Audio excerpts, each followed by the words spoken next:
If you're a regulated professional in Canada, maybe an engineer or a geoscientist, you probably think you know who the public is. Right. It sounds obvious, everyone. Everyone, exactly, society at large.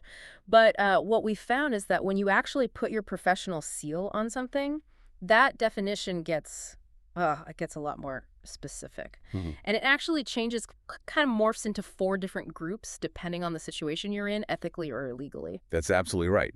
Understanding those shifts and knowing which group takes priority, it's really the bedrock of ethical practice. Okay. You see, the whole system of professional self-regulation, the kind granted by the government through professional acts, it really hinges on one core idea, Which is? that the duty to uphold the public's safety, health, and welfare comes first, Right. above everything else. Okay. So our mission today is to really unpack these 4 groups, the general public, the client, the employer, and your fellow workers. And figure out how professionals have to balance those duties. Exactly. It's a complex balancing act, and understanding it is key to accountability. Okay, great. Let's get into it. And hey, if you're on your licensing journey right now, maybe preparing for the NPPE exam, Yeah. and you need clear, synthesized material like this deep dive to help you tackle those complex topics, make sure you subscribe right now. Definitely. This kind of clarity is exactly what you need to move forward confidently. Absolutely. So where do we start? The broadest level. Let's start there, the general public. Okay. This isn't just, people walking down the street next to a construction site. Well, it includes them, but it's much broader. It's really society as a whole. Anyone who might be affected by your professional work, either directly Or indirectly. Indirectly, too. Yes. Think about someone whose property is downstream from a project, or a community impacted by an environmental assessment you conduct. Or even like economic interests affected by a big infrastructure project miles away. Precisely. It's defined by the potential impact of your technical decisions and judgments. And this lines up with the formal definitions, right? Like the Engineers Canada model definition. Exactly. That definition is all about safeguarding of life, health, property, economic interests, the public welfare, or the environment. It's a perfect match. And the key word we kept seeing is paramount. The duty to the general public is paramount. Paramount. That single word carries so much weight. It means public safety, health, welfare. Yeah. It comes before everything else. Before client demands. Yes. Before your employer's bottom line. Absolutely. Before personal gain, before anything. Yeah. It's the non-negotiable top priority. So in a way, the government is saying, we can't assess these complex technical risks ourselves. Right. Think about designing a bridge or assessing seismic safety. It takes specialized knowledge. So we're trusting you, the licensed professional, to do it and to prioritize public safety above all. That's the core of self-regulation. Yeah. When you put your seal on that document, you're taking personal responsibility. You're accountable to this huge, broad group. You're essentially acting as a guardian. A guardian of public welfare. That's a powerful idea. It is, and we see it play out very clearly in things like occupational health and safety laws, OHS. Right. OHS isn't just about the workers wearing hard hats on the site itself. Not at all. I mean, it is about them, of course, but OHS requires professionals to identify and mitigate hazards that could affect anyone nearby, too. Bystanders, neighbors. Exactly. Community members. The duty extends outwards, it's continuous, and it's the highest level of accountability you have as a professional.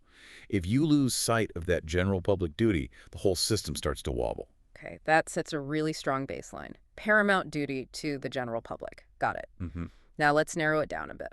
The second group, the client. Right. The person or the company or maybe the government agency that actually hires you. This is a contractual relationship built on trust. Very much so. It's what we call a fiduciary relationship.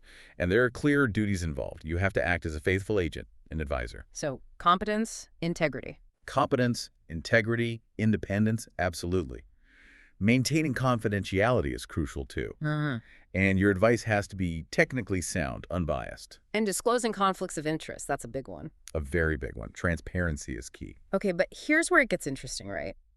You owe loyalty to the client. You're their agent. Yes. But that loyalty isn't absolute. The sources were really clear. It's subordinate to the duty to the general public. This is the ethical tightrope. This is where things can get, well, messy in practice. Give us an example, like a high-stakes one. Okay, imagine you're the design engineer. Your client comes to you and says, look, to save a bunch of money on materials, can we just, shave down the safety margins on this structural steel? go a bit below the minimum code requirement. Oof. I can feel the pressure already. Exactly. But the answer, ethically and legally, is crystal clear. The professional must refuse. Full stop. Even with the cost savings, the pressure from the client. Irrelevant. When public safety is on the line, the Code of Ethics, OHS regulations, Yeah. they mandate refusal. It's not even a choice, really. It's a requirement. But refusing something like that, I mean, that could seriously damage your relationship with the client, maybe even cost you the contract. It absolutely could. So does the system actually back you up? If you stand your ground for public safety against a client's wishes, does your professional association or regulatory body have your back? They do. And this is really critical to understand. The regulatory bodies are there to support professionals who act in good faith to protect the public, even if it means going against a client's demands. So there's like a safety net. There is. Think about whistleblower protection policies. They exist for this very reason. The system recognizes that sometimes the professional is the last line of defense against potential harm. So you're protected if you prioritize that paramount duty. You are.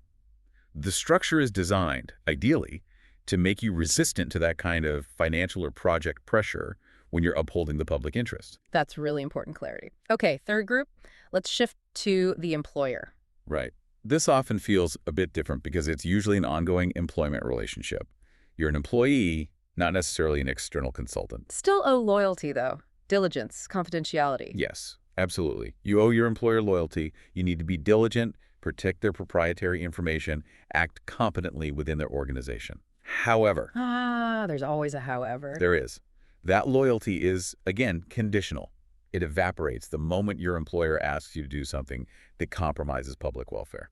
So same principle as the client, but maybe the pressure feels different internally. It often does. Let's say your boss asks you to, I don't know, falsify some quality control data for a product, Oh, boy. or maybe ignore a known safety issue on a piece of company equipment because fixing it would slow down production. What's the professional obligation there inside the company? Same as with the client. Yeah. Fundamentally, you must refuse. And you generally need to inform the employer why, that it's an ethical breach, it violates the code. But that's your job on the line, potentially, not just one contract. Exactly. The stakes feel very personal. It's less about losing a single project fee and more about navigating the internal politics, the company culture, maybe even risking termination. But the code of ethics still empowers you to refuse. It does. It gives you the ethical and implicitly the regulatory backing to refuse that directive. Yeah. And importantly, if the issue is serious, if there's a real hazard that isn't being addressed internally, Then what? then your duty might require you to escalate it, potentially even report it to external authorities if the internal channels fail to act. Wow. So it connects right back to OHS laws again. The employer has the legal duty for a safe workplace, Correct. but the professional employee is often the one who has to design, check, or certify that safety. Precisely. Your professional seal might be on the documents that certify compliance. If your employer ignores a critical safety flaw, a clear OHS violation that you've identified, You can't just let it slide. you absolutely cannot. You have to take appropriate steps, escalating steps if necessary. Failure to do so doesn't just expose the company. It exposes you to massive personal liability, potentially loss of license, legal action. So maybe the difference is, with a client, it tests your independence against payment. But with an employer, it tests your courage against the hierarchy and your own paycheck. That's a really good way to put it. The core ethical obligation, refuse to compromise public safety, is the same. But the context, the pressure points, they feel very different. Okay, one group left, the most immediate circle perhaps. Fellow workers, colleagues. Yes. This includes your peers, any subordinates you supervise, other professionals you work alongside, basically anyone in your immediate professional orbit, your professional community. And the duty here feels different again. Less about immediate physical danger, maybe more about the profession itself. That's generally true. The primary duty here revolves around respect, fairness, courtesy, and acting in good faith toward your colleagues. Maintaining the dignity of the profession. Exactly.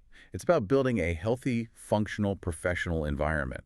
This includes things like mentoring junior professionals, giving credit where it's due for technical contributions, being fair. The codes also mention specific things not to do, right? Unethical behavior towards colleagues. They do. Things like avoiding unjust criticism are highlighted. And specifically, you must avoid secret evaluations or, deliberately trying to harm a colleague's professional reputation. Disagreements happen, but they need to be handled openly and respectfully. Why is that internal fairness so important? Because a profession that treats its members fairly and respectfully is one that can, ideally, police itself more effectively. It builds trust within the community. And what about supervision? That seems critical, especially if you have junior people working under you. Hugely critical. This ties directly back to public safety, actually.